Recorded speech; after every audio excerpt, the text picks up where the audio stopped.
মায়ের পায়ের নিচে জান্নাত, এ কথাই ঠিক। বইয়ের কথা মেনে চললে বাপ মায়ের সাথে ভালো আচরণ করা যাবে না, এই কথাই ঠিক।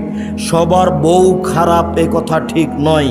এমনটা হতে পারে আপনার স্ত্রী আপনার চেয়ে বেশি আপনার মাকে দেখে, এমনটা হতে পারে।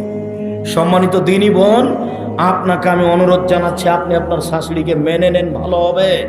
শাশুড়িকে মেনে নেন। শাশুড়ি যদি মাঝে মধ্যে বলে, আল্লাহ আমার বউটা ভালো, তুমি তাকে ভালো, তারাকে ভালো রাখিও, আপনার শাশুড়ির এই কথাটা আপনার জন্য অনেক।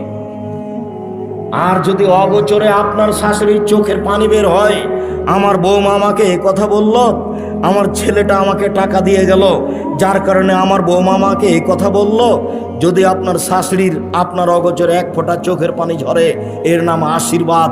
আপনার স্বামী কোটি টাকা ইনকাম করলে সংসারে শান্তি হবে না, এই কথাই ঠিক।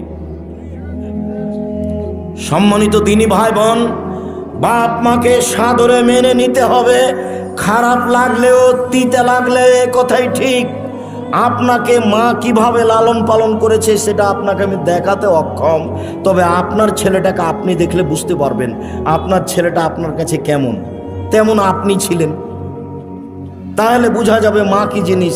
আল্লাহ নবী এমনি বলেননি মায়ের পায়ের নিচে জান্নাত, মায়ের পায়ের নিচে কি জান্নাত পড়ে আছে? তার মানে মাকে মেনে চললে জান্নাত, এই কথা রাসূল সাল্লাল্লাহু আলাইহি ওয়াসাল্লাম বললেন।